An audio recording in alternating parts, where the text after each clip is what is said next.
Lectura del Santo Evangelio según San Juan.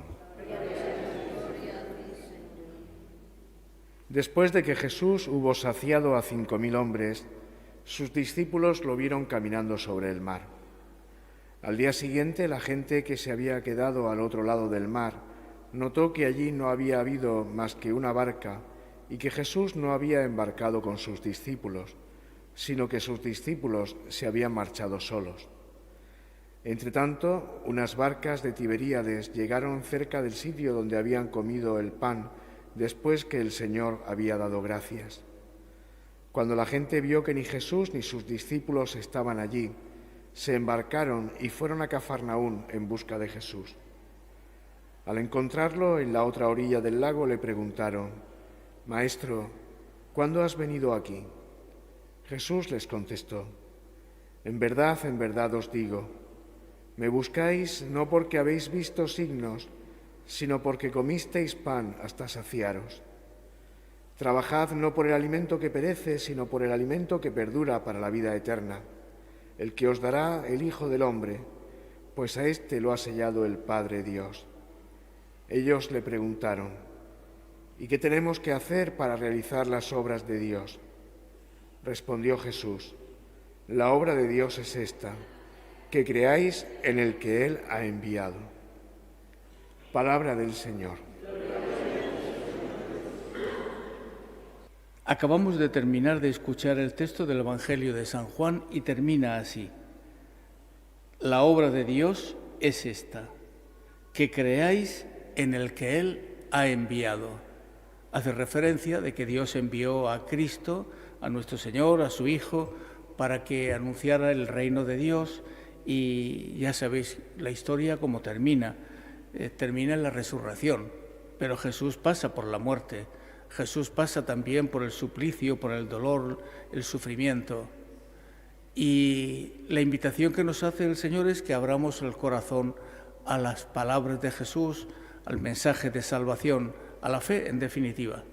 Pero vemos que las cosas no suelen ser así.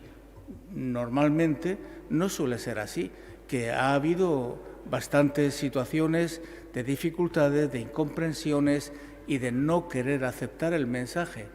No solamente le pasó a Jesús, porque le criticaron, le señalaron con el dedo, incluso le acusaron en tantísimas ocasiones. Pero con los discípulos pasa lo mismo. Estamos escuchando en este tiempo la predicación de los primeros, la predicación de los apóstoles, de los testigos, de los que habían visto los acontecimientos con sus ojos.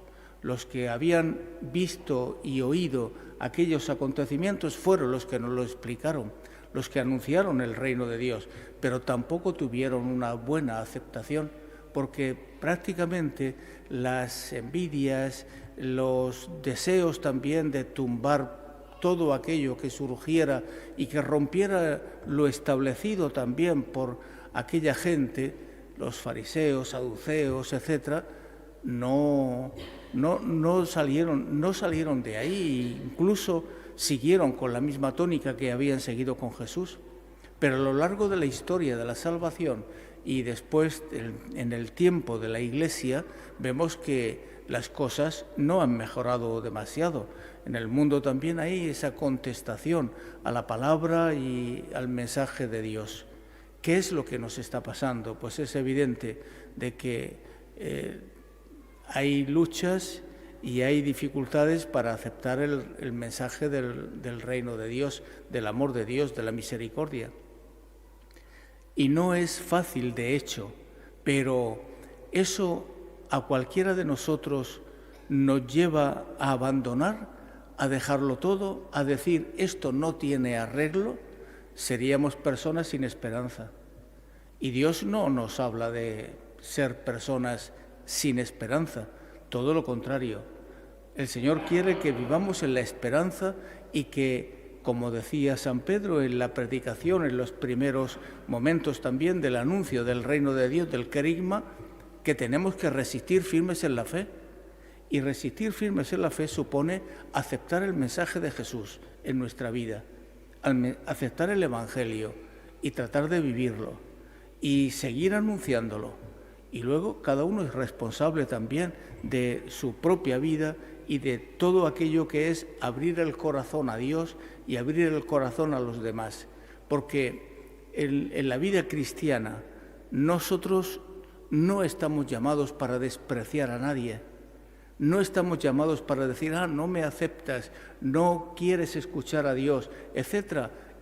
Te olvido y no quiero saber nada de ti. Eso no nos lo dice el Evangelio. El Evangelio habla de amor, el Evangelio habla de perdonar, el Evangelio habla de misericordia, el Evangelio habla de tender la mano, el Evangelio habla de estar cercanos, el Evangelio habla de un corazón abierto para seguir sirviendo. Incluso aquellos que no han tenido la oportunidad de poder escuchar esta llamada o esta invitación de Dios a la vida. No lo han escuchado o no quieren escucharlo y no soy yo el que condena. Yo siempre tengo que hacer como nuestro Señor nos ha dicho, abrir a la esperanza a todo aquel que está junto a mí. Por eso, en este día, vamos a pedirle al Señor, primero que nos dé coraje, que nos dé valentía, seguir con firmeza la fe que hemos heredado y que hemos recibido nosotros también, de la que somos testigos, y a caminar, porque somos testigos de la resurrección del Señor. Y Dios sabe hacer bien las cosas para los demás, para los que le han negado incluso, pero también para nosotros. Que Dios nos bendiga a todos.